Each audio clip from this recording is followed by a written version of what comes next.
Esto es La Entrevista con Raúl Valladares.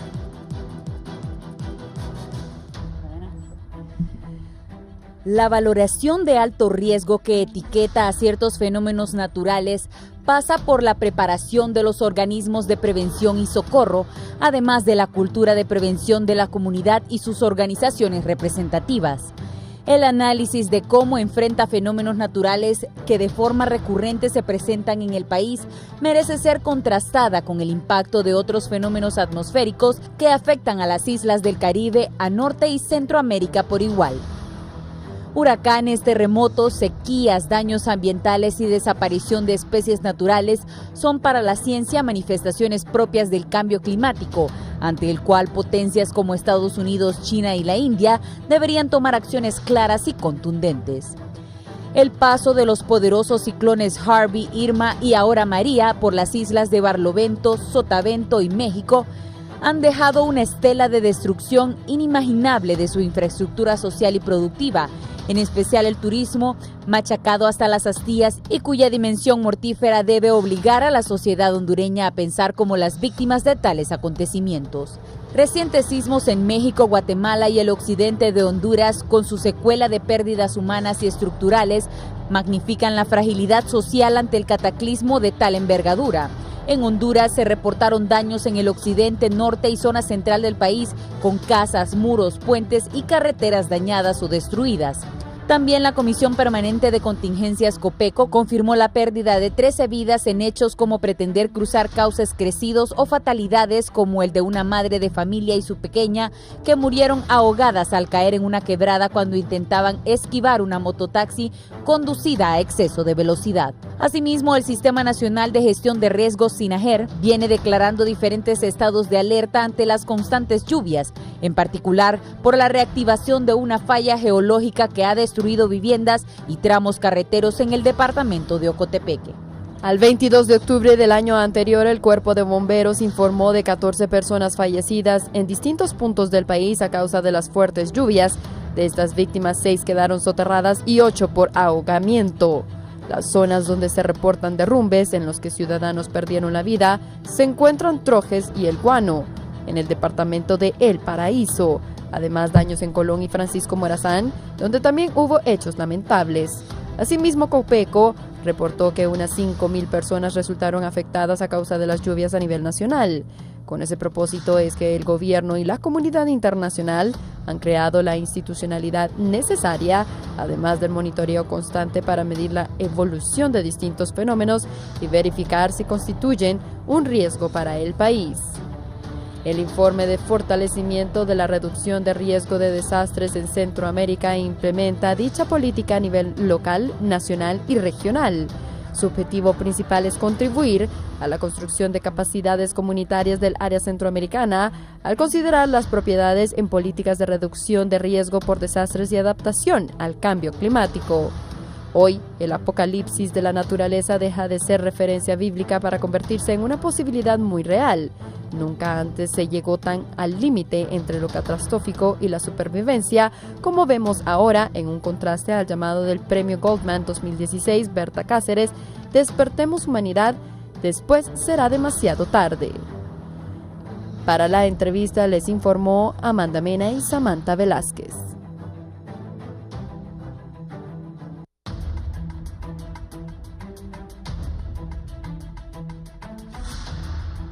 Buenos días, bienvenidos a la entrevista de Canal 11. Los invito a también escucharnos en Radio Visión Honduras en la 90.1 en Tegucigalpa, 90.9 en San Pedro Sula, 93.5 en la zona central del país, 105.5 en el litoral atlántico y la 90.3 en Choluteca. Don Julio Quiñones, su comisionado para el Distrito Central de la Comisión Permanente de Contingencia de COPECO. Bienvenido.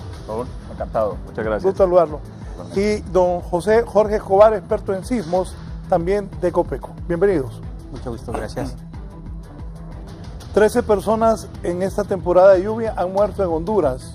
Es una cantidad exagerada de personas que han muerto por esta temporada de lluvia. Vamos a hablar del sismo de México recientemente finalizando estaba estaban mis compañeros dando la noticia de otro sismo en Nicaragua. Ya Marlon Reyes, vía telefónica desde nuestro centro de noticias internacionales, nos estará informando. Vamos a repetir esta nota por la importancia de lo ocurrido en México. Adelante, compañeros. No mames, Tania, güey. No mames, Tania. Ay, maestro, Dios mío. Dios, no mames. No mames, Tania. Una catástrofe vivió México al mediodía de hoy martes cuando un potente sismo de magnitud 7.1 estremeció brutalmente el territorio mexicano. El terremoto, cuyo epicentro se localizó entre los estados de Morelos y Puebla, deja hasta el momento la terrible cifra de 142 muertos, derrumbes de edificios en la capital mexicana y personas atrapadas entre los escombros. Las escalofriantes imágenes publicadas por usuarios de las redes sociales evidencian el terror que vivieron millones de mexicanos, quienes gritaban, corrían y lloraban al ser testigo de las desgarradoras escenas. Este edificio se movió horrible, horrible, tronó horrible. Que se salgan, la pared se rompió, que se salgan. Que se salgan, que va a caer. Dios mío, Dios mío, Dios mío, Dios mío. Dios mío, Dios mío, Dios mío, Dios mío. La gente. Dios mío. No, Dios. La Estatal Eléctrica de México confirmó que al menos 3.8 millones de mexicanos se quedaron sin electricidad. Autoridades de gobierno expresaron que los cuerpos de socorro continúan con las labores de rescate, agregando que las cifras de heridos incrementan y desafortunadamente se prevé que las mortales también. Oh my gosh. This is a bad idea to be on this boat.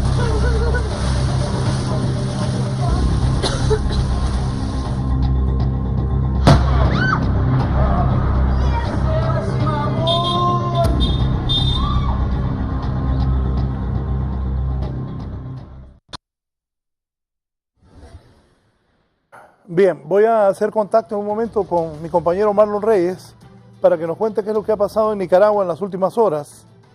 Don Jorge, si nos explica qué es lo que ha ocurrido en México. Sí, lo que ocurre en México no es extraño desde el punto de vista sismológico. Lo que sucede es que la Tierra no es un planeta estático, es decir, muchas cosas están pasando dentro del interior de la Tierra. Los sismos son básicamente producidos por la dinámica de la Tierra. A 40, 50 kilómetros de profundidad desde donde nosotros estamos, el calor interno de la Tierra es tan grande que ya los materiales no son sólidos, están en un estado como de una pasta muy, muy caliente. Y en el núcleo de la Tierra, el centro de la Tierra está aproximadamente a 6.000 grados centígrados. Entonces, esta termodinámica interna de la Tierra produce unas fuerzas muy grandes en la parte que está fría de la Tierra, que es la corteza. Estas fuerzas son extremadamente grandes y nosotros estamos parados casi sobre la capa de la Tierra, que nosotros le denominamos la corteza. Esta corteza es muy rígida. Cuando estas fuerzas son tan grandes que rompen la corteza terrestre, es cuando nosotros decimos que se produce un terremoto, un sismo. Y la rotura de esta corteza terrestre libera energía en forma de ondas mecánicas, que es lo que la gente normalmente denomina temblores. En el caso de México, preliminarmente se había dicho que la profundidad del sismo era de 10 kilómetros, lo cual lo ubicaba como un sismo directamente en la corteza continental. Posteriormente se dijo que la profundidad del sismo era de más de 50 kilómetros. Esto solo es posible si se le asocia, digamos, el fenómeno de subducción. Es decir, la subducción consiste en que el fondo del Océano Pacífico se está metiendo por debajo de México. El fondo del Océano Pacífico también es una corteza rígida, muy dura. Se mete por debajo de México y se rompe debajo de México, que aparentemente fue lo que sucedió en este caso, produciendo un sismo de magnitud 7.1.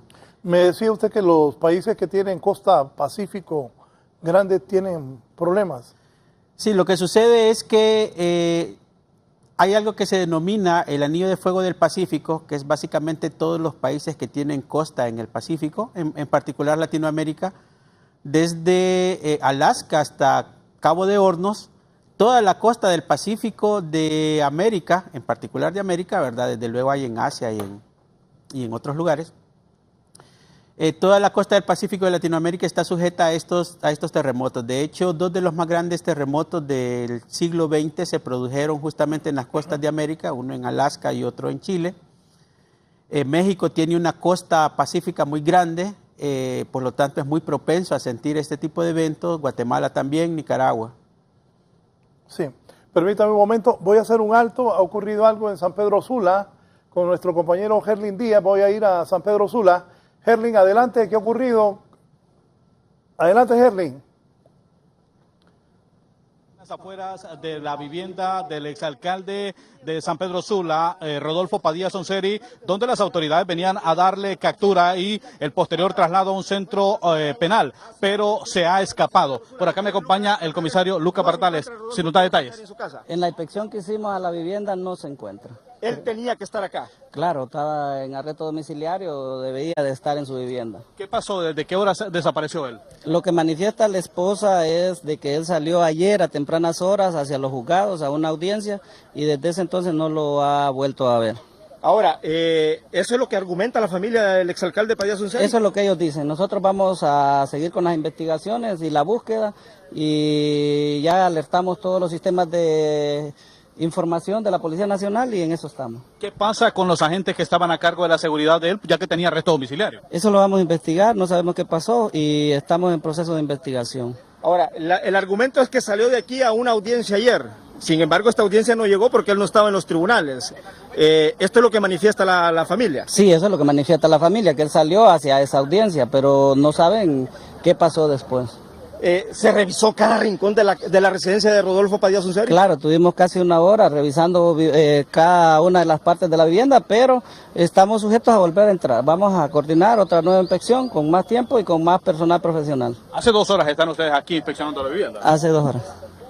Desde ayer. Bien, muchísimas gracias. Eso es lo que ha manifestado el agente Bardales de la Dirección Policial de Investigación Criminal, quien ha dicho pues que la revisión empezó en horas muy tempranas de la mañana. Esta es la vivienda donde vive el exalcalde Rodolfo Padilla Sonseri, pero las autoridades pues no lo han encontrado. Ha escapado luego de que tenía ya orden de aprehensión de ser trasladado. Su arresto domiciliario a un centro penal de San Pedro Sula, esta modalidad que se le cambió ayer aquí en los juzgados en San Pedro Sula. Esto es lo que podemos informar en relación a este caso del exalcalde Padilla Sonseri. Regreso con usted. Gracias, Herlin. Voy ahora con mi compañero Marlon Reyes. ¿Qué ha pasado en Nicaragua, Marlon Reyes? Detállenos, adelante, por favor. Nicaragüense de Estudios Territoriales, licenciado Raúl Valladares, y televidentes de la entrevista, se ha registrado un sismo de magnitud en la escala de Richter de 2.9 grados a 5 kilómetros de profundidad, a 56 kilómetros al suroeste de San Juan del Sur, tal como podemos observar en esta imagen que ha compartido la televisión estatal de Nicaragua. Canal 8 de Nicaragua ha compartido esta imagen, dándonos a conocer este nuevo suceso que se reporta desde Nicaragua, el hermano país nicaragüense. Lo repito, un sismo de magnitud en la escala de Richter de 2.9 grados, a 5 kilómetros de profundidad y a 56 kilómetros al sureste de San Juan del Sur. Esto es lo que se da a conocer vía el Instituto Nicaragüense de Estudios Territoriales. Por ahora es lo que se conoce. Estaremos, por supuesto, brindándole más detalles una vez que las autoridades de Nicaragua puedan brindar a las respectivas agencias internacionales de noticias más detalles. Por ahora estaremos pendientes para llevarles a ustedes más detalles relacionados a este sismo que también se registra en territorio nicaragüense, licenciado. Bien, gracias, Marlon. Don José Jorge, hablamos de México y tal vez me habla después de esto de Nicaragua. Sí, el sismo entonces se asume que es un sismo de subducción. El fondo del océano, la placa oceánica se mete muy por debajo de México. Se produjo este sismo. Es un sismo que en magnitud es comparable al que ocurrió en Honduras en el 2009.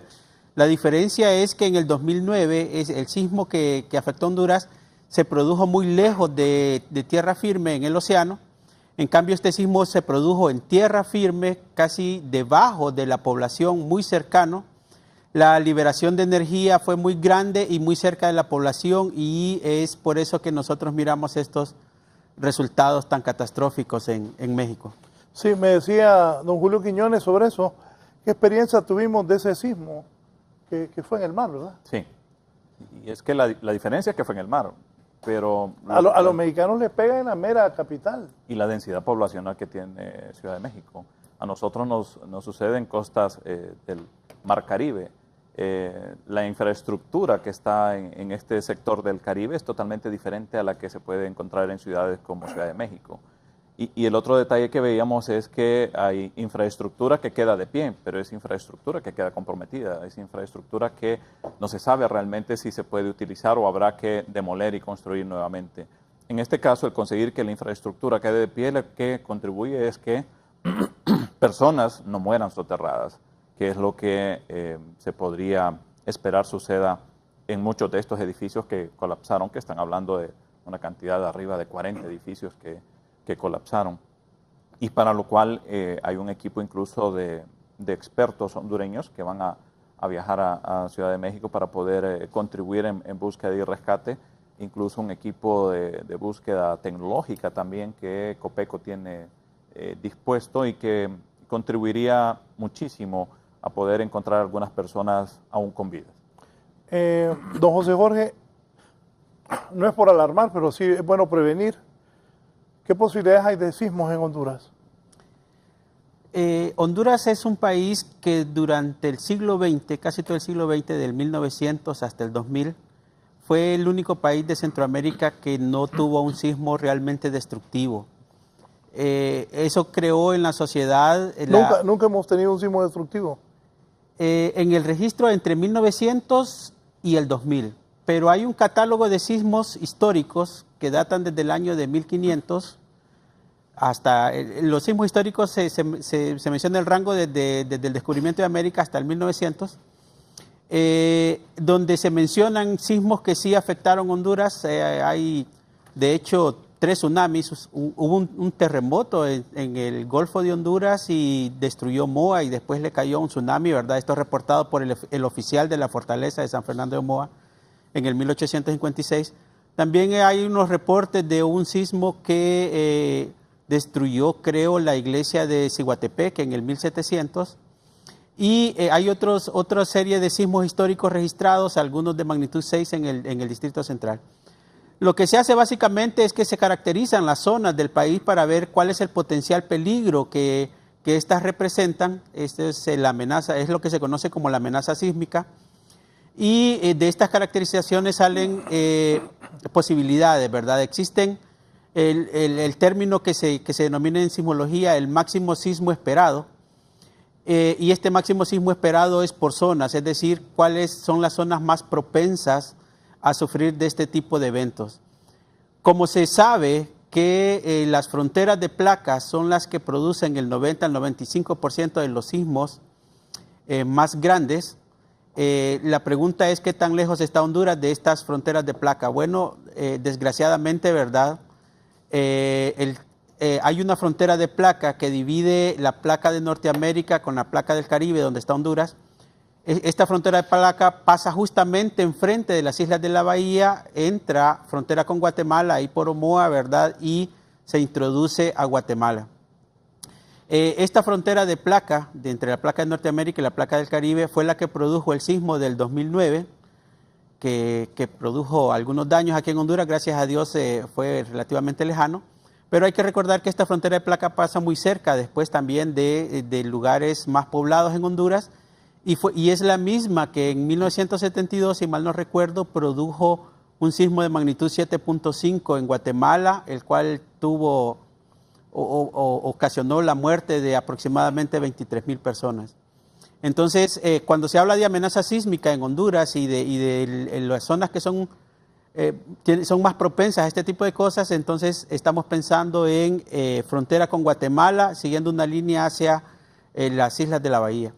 Y por el sur, desde luego, tenemos costa en el Pacífico, en el Golfo de Fonseca, y ya estamos viendo, o se sabe, ¿verdad?, que todos los países que tienen costas en el Pacífico son propensos a sufrir sismos de magnitud considerable debido a esta subducción, ¿verdad?, que el fondo del océano se está metiendo debajo de la corteza continental.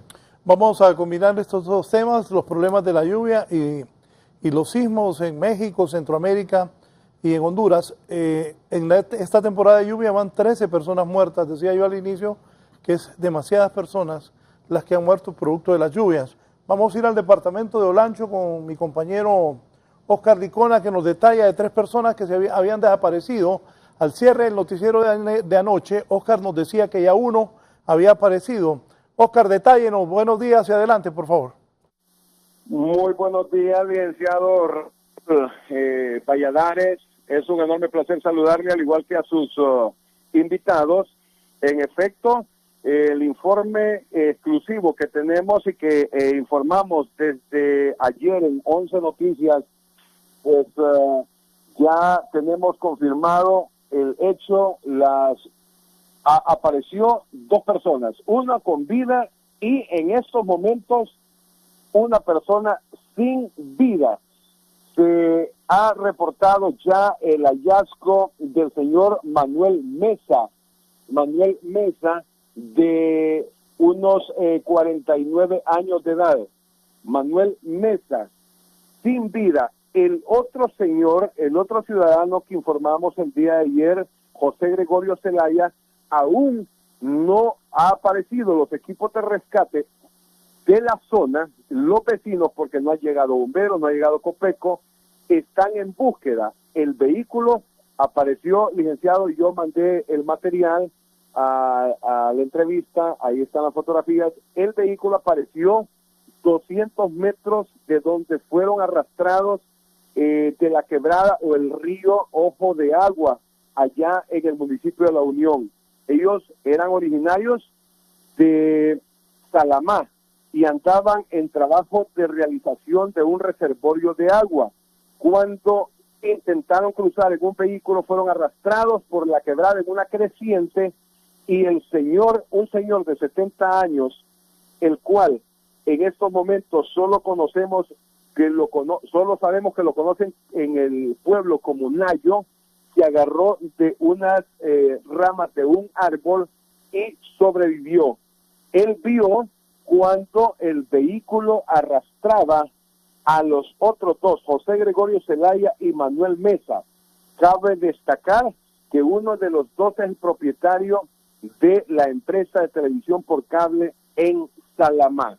El carro era un Mazda Paila, de Paila, y el hecho ocurrió a eso de las 5:30 de ayer martes, en La Unión, allá en los pueblos del norte. Yo estoy preparando ya la nota para las próximas ediciones de 11 Noticias, el licenciado.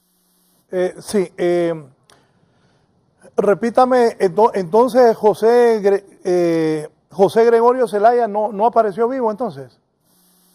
Bien, José Gregorio Zelaya está aún desaparecido, licenciado. No se sabe si está con vida o está sin vida. Lo que sí es que él iba con Manuel Mesa en la paila del vehículo, y la lógica de los pobladores, que es lo que me están alimentando la información, es que ellos tienen una leve esperanza de encontrarlo aún con vida. Tienen una leve esperanza de encontrarlo con vida, pero esas esperanzas se van disminuyendo cada vez que va transcurriendo el tiempo.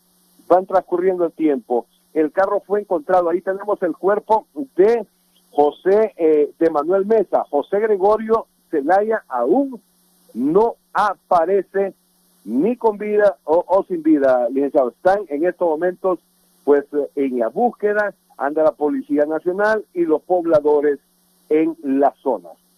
3, la otra persona, ¿cómo le dicen? Nayo, a él lo conocen como Nayo. Cabe destacar que él es originario de Choluteca, no es solanchano. Bien, gracias, Oscar.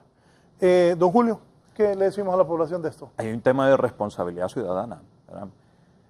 La mayoría de las personas que han fallecido han tenido mucho que ver con si decido o no decido hacer qué cosa. Cruzar un río, pasar durante un momento de una crecida, un vehículo, aunque sea 4x4, el arrastre de una quebrada de un río puede ser realmente no seguro, ni sabemos al final qué puede ocasionar, y la consecuencia es esto. Entonces aquí hay un tema de responsabilidad ciudadana, y es ahí donde hacemos mucho hincapié nosotros en que es necesario que nosotros seamos los primeros en ponernos a salvo. El río era cuestión de esperar un par de minutos, un par de horas, y que bajara su caudal y poder cruzar, y así no exponer ni mi vida, y en este caso la vida de las personas que el vehículo llevaba en la paila. No queremos al final criticar a la familia o a estas personas, pero sí es necesario que la población entienda cuando nosotros hacemos los llamados de ponerse a salvo. Las alertas que se declaran es con la idea de que la ciudadanía puede estar atenta a lo que puede estar sucediendo en su entorno. Al final es un tema de aprender a convivir con el riesgo, porque el país como tal es altamente vulnerable. Tegucigalpa, por ejemplo, es una ciudad que tiene a más de 300.000 personas viviendo en zonas de alto riesgo. Es sumamente importante que cada ciudadano también haga su parte cuando vean cosas como esta. Lo ideal es ser precavidos y esperar un momento para poder cruzar el río. La mayoría de las personas que han fallecido, Raúl, tienen que ver con este tipo de situaciones, un tema de responsabilidad ciudadana. En Tegucigalpa más de 300.000 personas viven en situación de riesgo. Sí. Mencióneme algunas colonias. Y le voy a mencionar las que en este momento están presentando algunos problemas por el tema de la entrada de humedad del Pacífico, que normalmente viene de esta zona oriente del país, desde la colonia Los Pinos, pasando por la colonia Villanueva, siguiendo hasta la colonia Hato de en Medio, Suyapa, Nueva Suyapa, Aldea Suyapa, La Era, la San Miguel, la Travesía, la Mololoa, la Sosa, pasamos hasta la 21 de octubre, el Rincón, la Canaán, reparto arriba, reparto por bajo, seguimos hasta el Bosque, Buenos Aires, Miramesí, las colonias El Chile, El Porvenir, Francisco Morazán, 14 de febrero, Camposielo, El Pastel, San Martín, 3 de mayo, Las Mercedes y toda esa franja de la quebrada El Sapo. Desde ahí hasta la zona de la Villanueva. ¿El Bosque? El Bosque, sí. Y si usted... ¿En la cabaña? Si usted tuviera un mapa, Raúl, del Distrito Central y traza una línea recta entre el Chile y la colonia Villanueva, toda esa franja oriente de la ciudad es la que actualmente nos está presentando problemas por la entrada de humedad que se está generando justamente desde el Pacífico. Pero además es que son colonias altamente vulnerables. Y está haciendo un recorrido que nos estamos metiendo ya en Comayagüela, porque los niveles de saturación también están ya aumentando en este sector de ciudad. Sí, todas estas colonias. Son 156 barrios. Voy Raúl, a ver si me da la lista, porque voy a mandar a hacer un reportaje. Mucha de esta gente ni sabe esto. Mucha gente no sabe, aunque nos hemos dado la labor, Raúl, de ir a cada uno de estos barrios e incluso organizar comités de emergencia locales. Son organizaciones comunitarias que nacen de ahí mismo, son gente voluntaria que preparamos, capacitamos para efectos de que puedan estar pendientes en estas temporadas que suceden situaciones de riesgo. Entonces, en su gran mayoría, nosotros ya hemos hecho un esfuerzo de que la ciudadanía sepa que viven en zonas de alto riesgo. Y trabajamos mucho en que puedan al final aprender a convivir con el riesgo, sabiendo que están expuestos a que, ya sea en temporada de lluvias, por inundaciones, por deslizamientos o por cualquier otro tipo de situación relacionada, puedan exponer sus vidas. Entonces, hay un trabajo que se ha venido realizando. Estos últimos 2 años incluso hemos intensificado la labor de preparación comunitaria para que nuestra primera respuesta, incluso como sistema, sea de la misma comunidad, de gente que ha sido preparada, capacitada y equipada incluso para poder atender situaciones como primera respuesta. Sí. 156 son en total. Ahí le di una lista de las que hoy están presentando algún tipo de situación. Bien, como vamos a combinar los temas, ¿está preparado Honduras para enfrentar secuelas de un terremoto?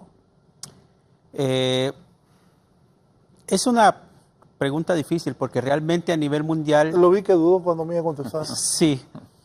Es que normalmente es complicado porque a nivel mundial aún los países con mucho dinero, los países industrializados, un ejemplo Japón, se ha demostrado, se ha visto que no tampoco están tan preparados para el caso de un terremoto, ¿verdad? Ellos ponen defensas costeras para los tsunamis, tienen estructuras sismoresistentes. Se supone que un reactor nuclear puede resistir hasta una bomba atómica y el caso de Fukushima tenemos, ¿verdad?, que un sismo generó un tsunami y tenemos todavía problemas en el Pacífico con ese reactor nuclear de Fukushima. Entonces, en ese aspecto, aún con todos los recursos que uno se pueda imaginar, es complicado decir que una sociedad está 100% lista para el caso de un terremoto. En el caso de Copeco, del ministro comisionado Lisandro Rosales, se ha tomado casi el deber, ¿verdad? Se ha obligado a sí mismo a tener una red sísmica que esté monitoreando toda la actividad sísmica de Honduras 24 horas al día, 7 días a la semana. Esto mucha gente no lo sabe porque son cosas que son trabajos que se hacen ahí, ¿verdad?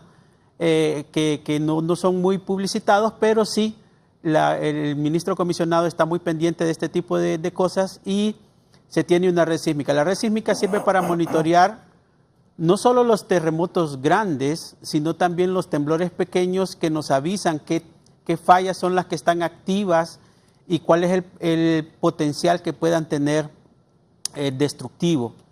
La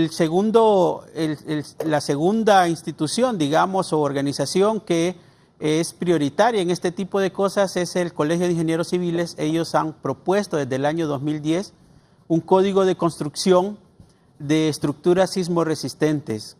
Esto con el propósito de disminuir la vulnerabilidad de la sociedad, de disminuir los colapsos de estructuras como las que estamos viendo en México. No es tan fácil decir yo le voy a poner más concreto a mi estructura para hacerla sismoresistente porque resulta que entre más rígida es la estructura, menos energía disipa y es de hecho más probable el colapso. Por eso usted mira que hay edificios, hay videos de edificios en México que oscilaron porque están diseñados de forma sismoresistente, ellos están disipando energía y los edificios que estaban muy rígidamente construidos, muchos de ellos colapsaron. Entonces, la tendencia en sismología o en disminuir el riesgo de amenaza por sismos consiste básicamente en caracterizar cuáles son las zonas potencialmente activas y qué tan dañinas pueden ser, y eso dárselo como un parámetro de entrada al código de construcción para que los ingenieros estructurales puedan diseñar estructuras que sean sismoresistentes. Sí, voy a ir con Carlos Soto en Copeco.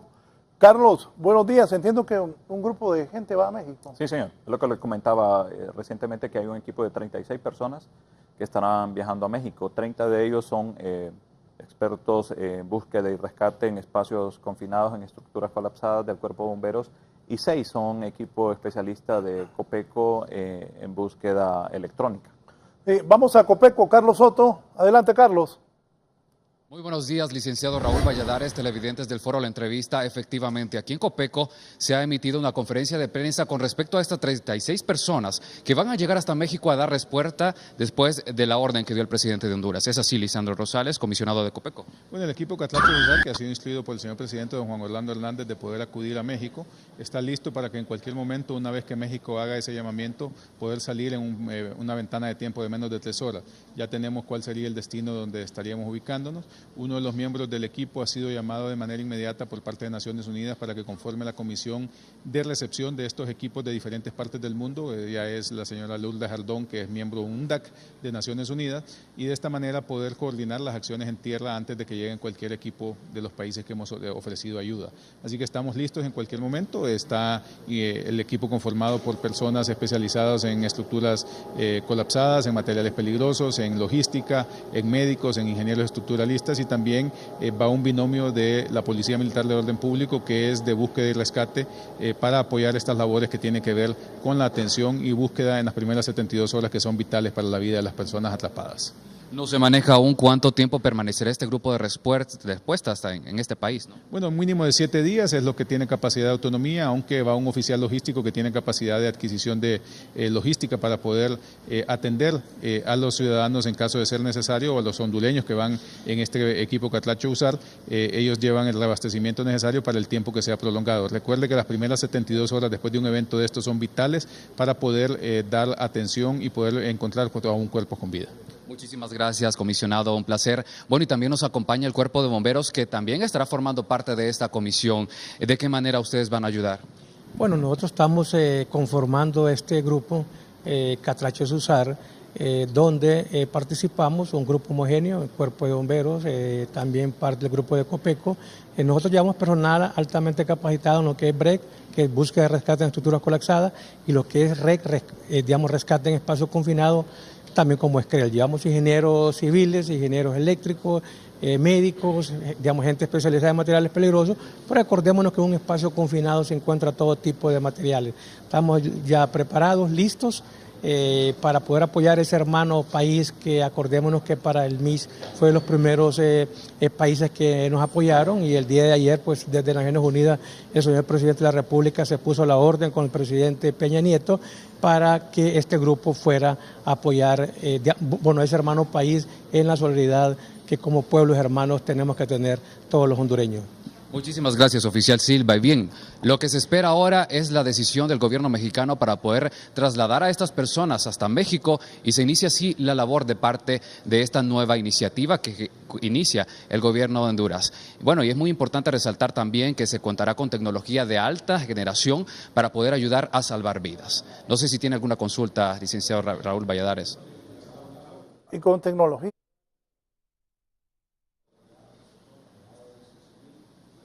Gracias a Empresa Energía Honduras, seguimos trabajando con esmero.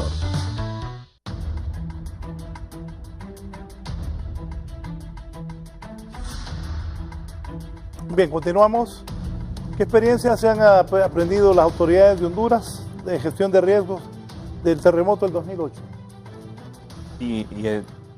Raúl, la capacidad hoy de incluso decirle a México, aquí tenemos un equipo de expertos que pueden ayudarles a ustedes en esta crisis. Al final creo yo que cada una de estas experiencias nos permite irnos capacitando y mejorando al final en cuanto a recurso humano, pero incluso en cuanto a tecnología. Dentro del equipo que va para México hay un equipo de búsqueda tecnológica, en donde llevan cámaras y equipo de audio que permite poder incluso escuchar personas que puedan estar a profundidades determinadas, y con esto conseguir hacer rescate de personas. Así que hemos ido con el tiempo mejorando, y tal vez sea malo hacer esta comparación. Raúl, han fallecido 13 personas durante esta temporada lluviosa en el país. En el 2010, cuando el paso de Ágata aquí en la capital, murieron 13 personas solo en la capital.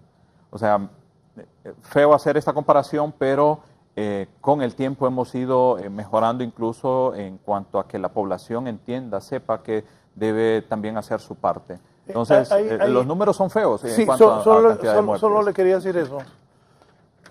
Para mí es bastante alto, Julio, que hayan 13 personas muertas producto de la lluvia. De acuerdo. Y mucha gente, es por imprudencia la gente también. Sí. Quisiéramos cero, ¿verdad, sí, Raúl? O sea, pero la gente también tiene que hacer caso. O sea, nosotros hacemos nuestra parte, pero aquí hay una responsabilidad compartida, Raúl. O sea, Raúl también tiene que, de alguna manera, cuando crece la quebrada El Sapo, por ejemplo, ni siquiera verla, porque uno no sabe al final qué cantidad de agua va a bajar, se va a desbordar y nos va a terminar arrastrando. O sea, que hay una cuestión de responsabilidad compartida. Yo, ciudadano, también debo hacer mi parte, porque es fácil muchas veces señalar, no vamos, no fuimos, mire, es que aquí a la casa me va a caer encima. Por favor, sálgase de la casa, y ya cuando esté a salvo, llámenos y díganos, mire, mi casa tiene peligro de caerse. Pero hay una cuestión también de ciudadanos, de hacer nuestra parte.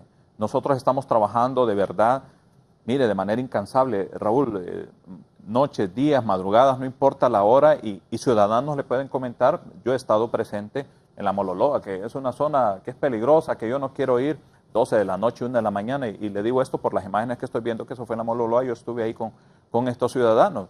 O sea, no nos importa la hora, vamos y de alguna manera vemos cómo contribuimos para que las familias puedan estar a salvo, pero el ciudadano también debe hacer su parte. Y comparar esto, especialmente el número de personas fallecidas, tal vez no sea lo más prudente, pero le digo, solo en el Distrito Central, en el 2010 fueron 13 personas que fallecieron, solo en el Distrito Central. O sea, hemos venido con el tiempo mejorando muchísimo, incluso en cuanto a que la población esté educada sobre este tema. Quisiéramos 0 muertes, pero aquí también tiene mucho que ver la misma población. Mira, poneme esas fotos de Olancho. Por ejemplo, desgraciadamente esas 3 personas que viven en ese carro, el río estaba bastante crecido. Sí. Y uno, hasta cuando aquí en Tegucigalpa, aquí en esta calle de la Miramontes, se inunda y uno piensa, ¿meto o no meto el carro ahí? Mire, ese carro es un carro fuerte. Sí, pero son máquinas. Sí, yo quisiera comentar que es que... No, por eso, perdón, son máquinas, pero aunque sea fuerte, la gente debe medir la fuerza que trae el agua. Me refiero a que son máquinas, o sea, usted le dice, métase, se mete, pero la decisión es que lo suya. maneja es uno. Claro, a eso me refiero. Me decía Oscar, perdón, Jorge. Sí, lo que sucede es que la gente tiende a despreciar la capacidad del agua. Un carro de estos es un carro muy nuevo, de 4x4 aparentemente, pesa alrededor de un poco más de 1 tonelada. 2 toneladas. Déjenme decirles que el agua es tan densa, es un término físico, ¿verdad? Químico, que 1 metro cúbico de agua, es decir, usted agarra 1 metro por 1 metro por 1 metro, eso pesa 1 tonelada.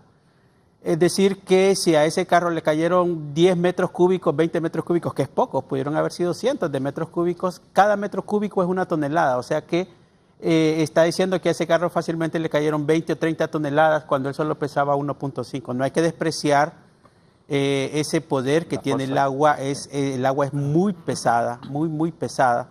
Y los japoneses hicieron un experimento una vez donde demostraron que una capa de agua de 50 centímetros de altura, es decir, algo muy pequeño como este tamaño, es capaz de botar a una persona y matarla. No digamos si ya es una capa mayor de 50 centímetros. 50 centímetros es casi lo que uno denominaría un charco, ¿verdad? Pero es una capa de agua que está fluyendo, solo que el agua tiene esa característica que es muy, muy densa, ¿verdad? Y 1 metro cúbico de agua y 1 metro cúbico es algo relativamente pequeño en volumen, puede pesar lo mismo que un automóvil 4x4. Entonces, a las personas, ¿verdad?, se les pide que no desprecien la capacidad destructiva del agua porque lleva mucha energía, es un elemento muy poderoso.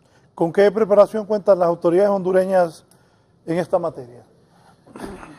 Aquí hay un tema del recurso humano, capaz, preparado, capacitado y con capacidad suficiente para poder tomar algún tipo de determinaciones, pero también con unidades de respuesta inmediata. Nosotros hacemos un trabajo preventivo, Raúl, durante el tiempo seco para poder organizar a la población, para poder preparar a la población, para poder equipar a la población, para poder instalar instrumentos que nos permita tomar decisiones como el porqué de la alerta María aquí en el municipio del Distrito Central. O sea, no es una decisión antojadiza, sino que hay instrumentos que nos permiten a nosotros tomar ese tipo de decisiones y por ende de manera efectiva decir, aquí están estos 334 albergues que tiene el municipio del Distrito Central dispuesto para poder albergar a X cantidad de personas que, si fuera necesario, lo hacemos. Estamos usando mucho el albergue solidario, pero en caso de ser necesario tenemos espacios físicos donde poder albergarnos. Copeco tiene albergues móviles, Copeco tiene equipo de respuesta para poder hacer habilitación de tramos carreteros, para poder dar asistencia humanitaria, hay recurso humano capacitado para poder tomar la determinación de si esta familia sigue o no sigue. Logísticamente estamos hoy mucho más preparados que históricamente en el país se ha podido. Recurso humano dispuesto en todo el país, hay 7 regionales de Copeco en todo el país, en cada uno de los sitios de mayor interés. Tenemos Carlos Agurcia, ¿dónde? Nosotros determinado al final qué zonas son las que están más propensas a sufrir daño, y es donde más hemos dispuesto recursos humanos y equipo suficiente para poder atender este tipo de eventualidades. Raúl, hemos sido, y no es porque yo trabajo en Copeco, pero hemos sido efectivos en cuanto a poder llegar a cada uno de los casos. Hay muchas personas que quieren una respuesta en cuanto a que, construyame este muro, porque mire que mi casa se me va a caer. Yo tengo también la responsabilidad como ciudadano de construir mi casa en una zona segura. Si me meto, y nos ha pasado, si me meto dentro del margen de la quebrada, seguro cuando la quebrada crezca, esta se va a llevar mi casa o se va a pasar por en medio de mi casa y me va a ocasionar daños. Hay equipo humano y logístico más que suficiente para atender todo lo que se nos ha estado presentando, lo hemos atendido sin ningún problema, Raúl. Voy con don Carlos Agurcia, él está desde Guadalajara, México. Don Carlos, buenos días, lo escuchamos. Sí, buenos días, mi estimado don Raúl. Un gusto saludarlo desde esta bella ciudad. ¿Sí me escucha? Sí, lo escuchamos. Sí. Mire, pues yo quería más o menos hacerle un comentario respecto al tema, y es muy interesante. Yo vivo en Guadalajara, estoy a 700 kilómetros de la Ciudad de México. Soy hondureño. Pero el día de ayer me encontraba en el piso 18 de una torre en la Ciudad de México, y la verdad el temblor que se sintió es algo impresionante. Pero también les quería comentar, en días anteriores estuvimos fuera de Europa, y nosotros contamos con una aplicación de prevención de este tipo de eventos, así como huracanes y registros volcánicos en todo el mundo. Y nos pasaron unas alertas, y gracias a las alertas que nos pasaban en tiempo real, desgraciadamente no se puede predecir en cuánto tiempo va a suceder el evento. De hecho, ayer tuvimos una alerta, 24 horas antes del evento que sucedió ayer, tuvimos una alerta a las 14 horas, no, más o menos a las 13 horas 15 minutos, sí, de que iba a temblar, pero no sabemos en qué parte. Sabíamos que tenemos el país, tenemos una zona geográfica, pero puede abarcar 4, 5, 6 estados, y es impredecible, ¿no? Uno no puede estar en un campo de fútbol, no puede estar esperando a ver qué pasa, tiene cosas que hacer, tiene que tratar de hacer su vida normal. Es algo complicado.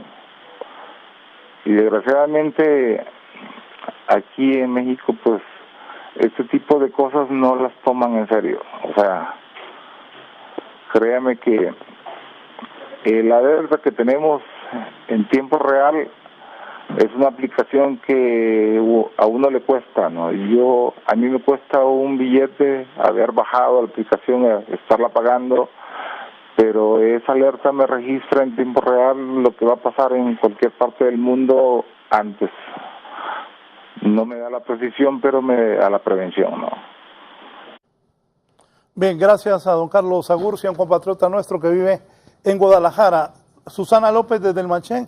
Está Susana. Buenos días, Susana. Muy buenos días, licenciado Valladares.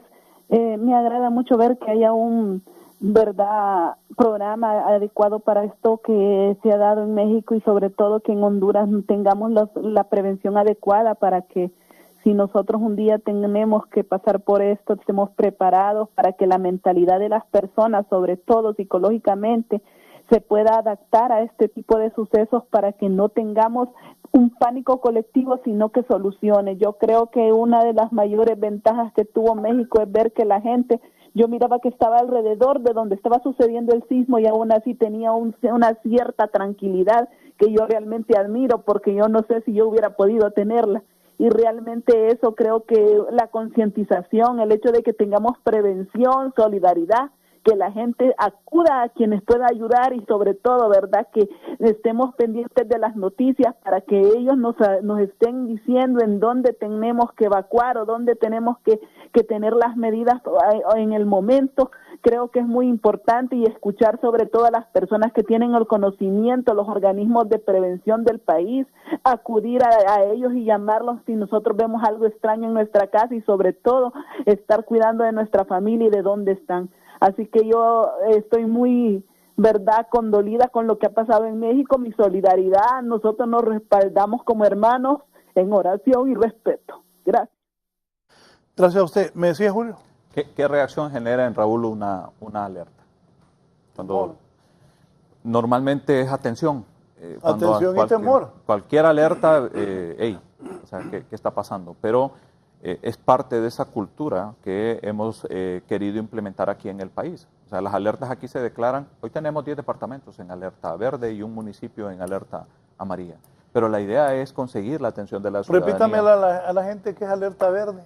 La alerta verde nos permite a nosotros poder estar atentos porque algún fenómeno puede venir y generar algún tipo de problema. La alerta amarilla nos permite a nosotros poder hacer evacuaciones preventivas en algunos sitios que nosotros ya tenemos determinados como zonas de alto riesgo, y alerta roja definitivamente tenemos que sacar a la gente de donde esté para ponerla a salvo, porque ya tenemos encima cualquier tipo de situación o fenómeno. Pero Raúl, y la reflexión aquí es, las alertas al final son parte de esa cultura de prevención que queremos generar. La gente aquí ya está acostumbrada a ver los boletines de alerta en todos los sentidos, y que llame la atención y prestar atención en los medios de comunicación. Ustedes nos han ayudado muchísimo para poder difundir este tipo de alertas, que lo que conseguimos es la atención de la ciudadanía para que sepa qué es lo que está sucediendo, porque necesitamos que usted sepa, para que no se cometan imprudencias como muchas que hemos logrado ver que se cometen. Entonces vamos a seguirlo haciendo en la medida que sea necesario, y vamos a seguir haciendo los ejercicios simulacros que muchas veces los hacemos con niños en las escuelas, Raúl, pero esa es parte de esa cultura de prevención que tenemos que ir creando nosotros en la ciudadanía, en cada uno de los hondureños, y especialmente aquellos que viven en zonas que ya sabemos que son de alto riesgo. Sí, ocurrió algo ayer bastante insólito. Luego de esta nota de Kelly, don José Jorge Escobar, que es experto en sismo, nos va a explicar qué ocurrió. En el 1985 hubo otro terremoto. Kelly.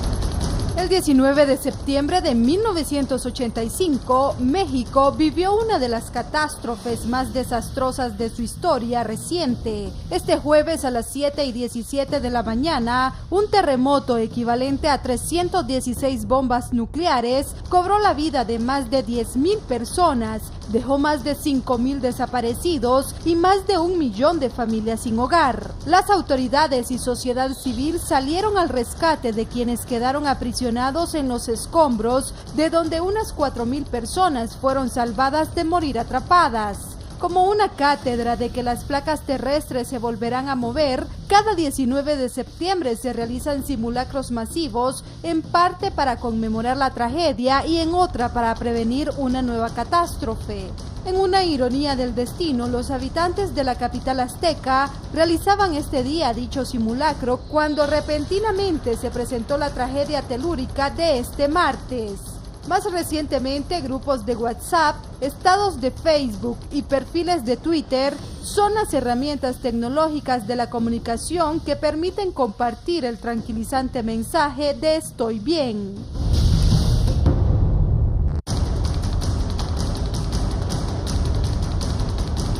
Para 11 Noticias, Kelly Olivera.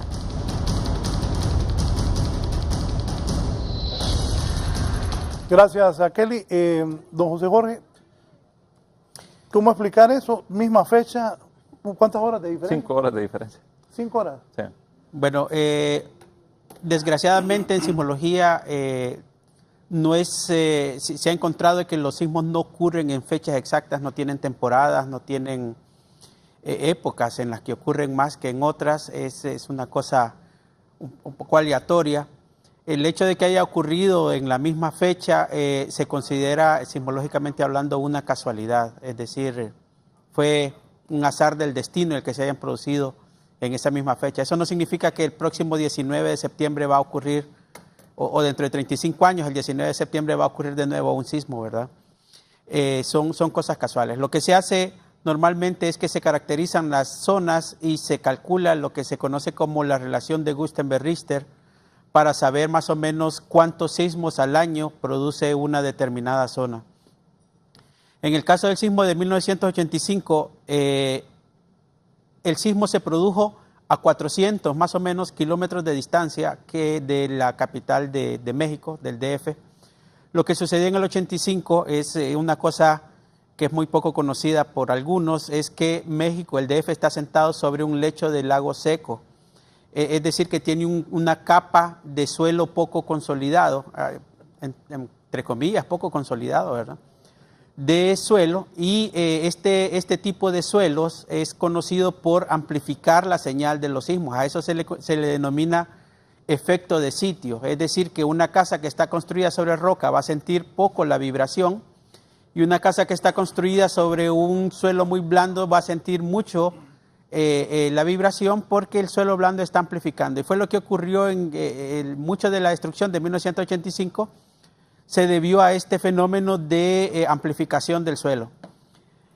A raíz del 85, me imagino, se cambió, se pusieron medidas más estrictas de Código de Construcción, pero hay que recordar que hay muchas edificaciones anteriores al 85 que obviamente no se pueden modificar, están ahí. A veces son edificios históricos, edificios que fueron hechos en 1970, 1980, que no tenían ningún tipo de diseño antisísmico, y esto vuelve vulnerable a la ciudad.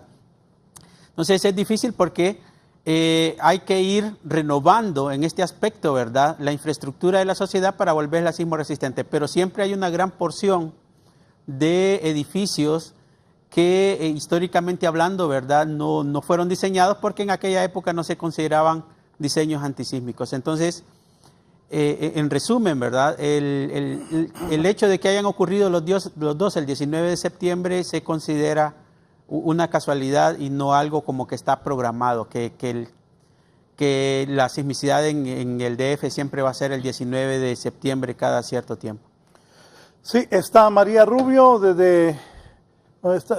María Rubio, y luego a San José de la Vega, María Rubio, y luego vamos a ir a la Kennedy con Alejandro Barahona. María, buenos días. Hola. ¿Escuchamos?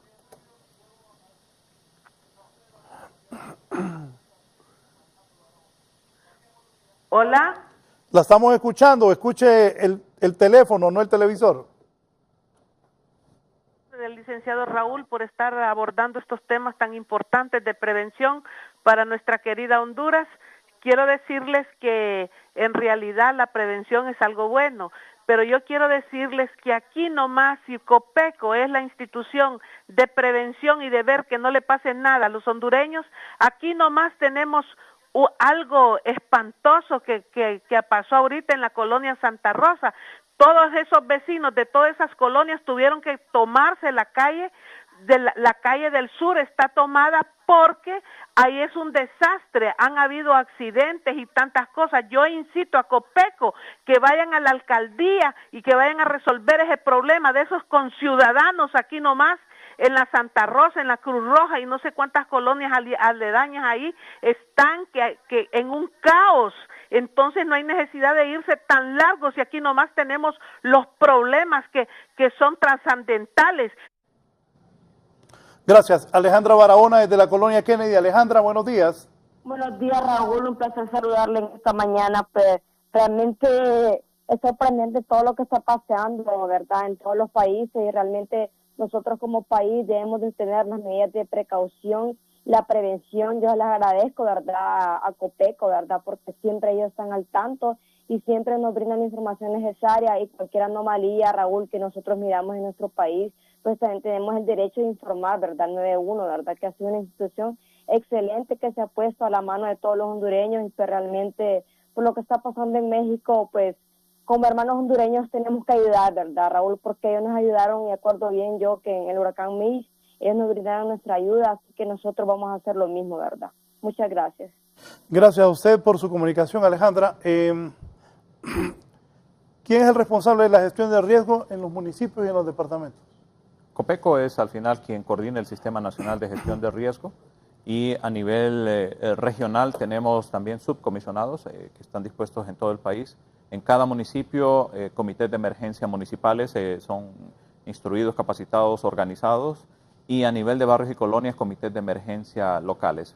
Pero el sistema como tal está conformado por una cantidad grande de instituciones, Cruz Verde, Cruz Roja, el Cuerpo de Bomberos, la Unidad Humanitaria de Rescate de las Fuerzas Armadas. Al final el sistema como tal, somos muchas instituciones, parte, la ANE, Hondutel, muchas instituciones, porque en momentos de crisis al final no sabemos cuál es la situación que debemos enfrentar y necesitamos tener a todas las organizaciones gubernamentales y no gubernamentales que de una u otra manera pueden contribuir para que la atención o la respuesta pueda ser efectiva, Raúl.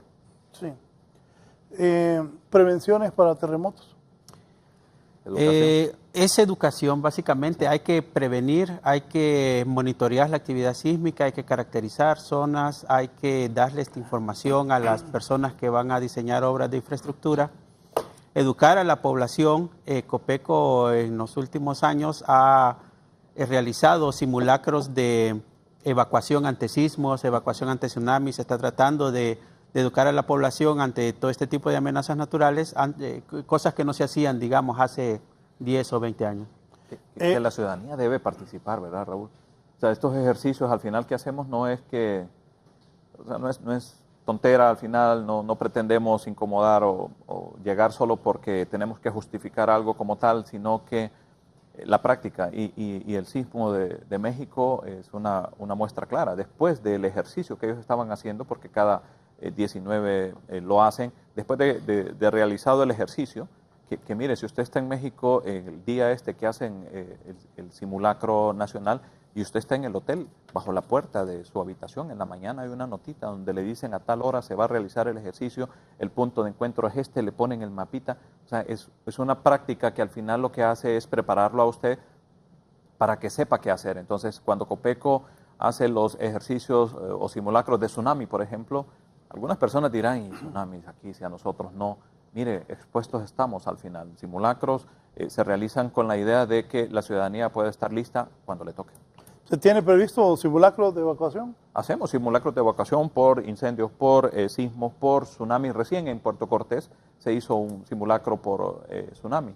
Así que de manera permanente estamos realizando. Hay una escuela aquí en la capital que ya incluso sin que nosotros estemos, ellos durante 3 ocasiones en el año realizan un simulacro con todos los niños, jornada de la mañana, jornada de la tarde, más de 600 niños. Y es una práctica que nosotros fuimos, les enseñamos y ellos se han quedado con esta práctica. Y como esa, muchas más lo imitan. ¿Preocupa lo ocurrido en Nicaragua también? 2.9. Nicaragua es un país con una actividad sísmica mucho mayor que Honduras. Sí. Esto debido a la costa pacífica. Ellos tienen una costa pacífica más larga y más subducción. La subducción produce volcanes, todo esto produce fallamiento local, la corteza está más estresada. Siempre hay sismos en Nicaragua. Lo que pasa es que muchos de ellos no son sentidos por la población. Un sismo de 2.9, digamos, no es considerado un sismo peligroso. Donde estaba ubicado es de hecho natural. Lo raro más bien es que hayan detectado un 2.9, que es un sismo muy, muy pequeño dentro del océano. Normalmente hay un límite de lo que uno puede percibir, ¿verdad?, con los instrumentos, que es alrededor de 3.5, 4 para el océano y 2.5 para tierra firme. En sismología se tiene el concepto de que el sismo que puede producir daño es un sismo de mayor de 4.5. ¿De 4.5? Son los que se consideran que pueden producir daños a estructuras. Tiene que ser un poco mayor de 4.5 para producir daños estructurales. ¿Un plan familiar de emergencias qué debe de incluir? Sumamente importante.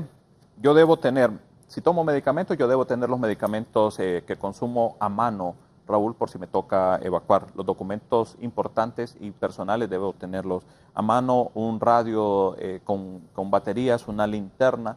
Es sumamente importante tenerlas a mano, una mochilita con ropa, si tengo niños, una mudada para el niño, una mudada para cada uno de nosotros. Esas cositas nosotros deberíamos de acostumbrarlas, tenerlas. Y yo le decía en mi casa, a mi familia, estas cosas deben estar siempre dispuestas en caso de... O sea, deben estar aparte ya. Esto debe estar listo. Es más, y no importa por humilde que sea la casa, Raúl, porque es que al final esto es cuestión de cultura. En la entrada de la puerta, cuando me toque salir, ahí debe estar colgada los documentitos que yo necesito llevarme, ahí deben estar listos para que yo me los lleve. Esta es parte de esa cultura que deberíamos de estar nosotros transmitiendo. Dentro de un tiempo determinado nosotros vamos a implementar un pequeño plan a nivel de familias para poder construir planes familiares. Todavía no tenemos determinada la cifra, pero será una cifra importante de personas a las cuales vamos a llegar, les vamos a ayudar a construir su plan familiar, esto con la idea de que sepan qué hacer, pero que se pueda difundir a nivel de toda la población. Mucha gente confía, han habido temblores acá en Honduras, pero mucha gente se confía que como no hay volcanes en Honduras, dicen nunca va a haber un terremoto. Sí, es una creencia falsa, debo decir, de que... Oiga bien, es una creencia falsa, pero todos aquí siempre hemos creído, no, en Honduras no hay volcanes, no hay terremotos. Sí, los volcanes producen sismos, producen terremotos, pero normalmente son sismos, cuando las erupciones volcánicas son muy fuertes, que son sismos que son de magnitud 3, magnitud 3.5. El volcán tiene su propia peligrosidad, ¿verdad? La nube piroclástica, los gases, la lava, etcétera, etcétera. Quienes realmente producen los sismos son lo que se denominan las fallas. Las fallas geológicas es cuando la corteza terrestre, que es básicamente roca, se rompe. En este caso, el hecho de que el fondo del océano se esté metiendo debajo de Centroamérica, lo que sucede es que a medida que usted se profundiza al centro de la Tierra está cada vez más caliente. Entonces, esa corteza oceánica, ¿sí? Esa corteza oceánica que se está metiendo debajo de Centroamérica comienza a derretirse. Y ese material derretido sube como lava y forma la cadena de volcanes. Por eso ustedes miran la cadena de volcanes alineada con la costa del Pacífico. Entonces, claro, la gente mira volcanes y siente terremotos y dice, los terremotos son producidos por los volcanes. Realmente no. Los terremotos y los volcanes están siendo producidos por la zona de subducción, que es la zona del Pacífico metiéndose por debajo. Las fallas locales, que son un montón de, folclóricamente hablando, de rajaduras, ¿verdad?, en la roca. Esas hay miles en todo el territorio nacional, eventualmente se mueven, algunas se mueven muy poco, otras se mueven bastante. La magnitud del sismo que pueden producir, digamos que tiene un parámetro muy fuerte que es la longitud de la falla. Entre más larga es la falla, mayor es el sismo que se pueda producir. Pero los sismos realmente grandes, ¿verdad?, son los que se producen en esta zona de subducción, que sería en el Pacífico, y la frontera de placa que está de Norteamérica y Caribe, que pasa norte de las islas de la bahía y entra frontera con Guatemala. Estamos expuestos al final. Entonces, lo que acaba de decir José Jorge en resumen es que estamos expuestos. Por ende debemos estar listos. Por ende debemos hacer nosotros nuestra parte. Estamos acostumbrados a que nos inundamos o se nos caen los cerros y nos generan problemas como los que estamos viviendo aquí en la capital en este momento, pero también el tema sísmico es un tema que hay que darle la importancia que corresponde, hay que trabajar en el tema de educación. Tal vez soy necio en insistir que la parte preventiva es clave al final, pero es que, Raúl, cada dólar que invertimos en prevención nos ahorramos 7 en atención a las situaciones de emergencia, y lo podemos ver hoy mismo, ¿verdad? Si esta persona que cruzó el río con su vehículo se hubiera aguantado 1 hora allí al otro lado, no tendríamos lo que sucedió. Así que es sumamente importante que nosotros hagamos nuestra parte preventivamente. COPECO, los comités de emergencia municipales y otras autoridades como tales, estamos trabajando. Si hubiera esperado el carro 1 hora, no pasa desgracia. 1 hora, Raúl. Y la pérdida de vidas humanas, la pérdida material que hay ahí. Y ahora pensemos en las familias de estas personas que hoy están fallecidas. ¿Qué va a pasar con ellos? No sabemos cuál es si él era el proveedor al final en este hogar, ¿qué pasa ahora con esta familia, señora, hijos, no sé qué al final hay detrás de esto? Era cuestión de un rato. Si usted ve, ahí ya había bajado su caudal un rato más. Era cuestión de esperar nada más. Yo creo que debemos nosotros ser prudentes y muy responsables, Raúl, de nuestros propios actos. Sí. José Jorge Escobar, como experto en sismos, ¿qué recomienda a la población? Siempre es la prevención, estar listos, como decía mi compañero, ¿verdad? Saber exactamente qué es lo que se debe hacer antes, durante y después de un sismo. Hay información en Copeco disponible. Siempre hay que mantener la calma. Nosotros en Copeco estamos trabajando 24 horas al día, 7 días a la semana, tratando de identificar todas las posibles amenazas naturales que puedan afectar al país, pero se requiere que la población esté atenta a todos los comunicados que emita Copeco en caso de que nosotros detectemos algo que pudiera ser potencialmente peligroso para la sociedad. Bien, agradezco su comparecencia esta mañana. Muy amable. Muy gentil. Don Julio, ¿qué nos dice? ¿Qué recomienda a la población? 13 personas muertas producto de la lluvia ya este año. ¿Qué le recomienda a la gente? Y lo que él dice es cierto. La gente tiene que tener prudencia. Tiene que tomar las medidas de seguridad para que no ocurra una desgracia. Mire que Lisandro Rosales siempre anda en su vehículo una mochila, la mochila de 72 horas. Y es una cuestión que nos la pasa metiendo en la cabeza a todos, pero es que ese es un chip que debemos de tener nosotros como ciudadanos. O sea, nosotros debemos estar listos al final para cualquier tipo de situación, y más si vivimos en zonas de alto riesgo. El trabajo preventivo al final es sumamente importante, el que nosotros conozcamos el entorno en el que vivimos es sumamente importante, pero más importante aún que seamos prudentes. Gracias, Raúl. Gracias a ustedes por su amable atención. Los invito a continuar en sintonía de Canal 11. Que estén bien. Este segmento fue presentado gracias a Empresa Energía Honduras. Seguimos trabajando con esmero.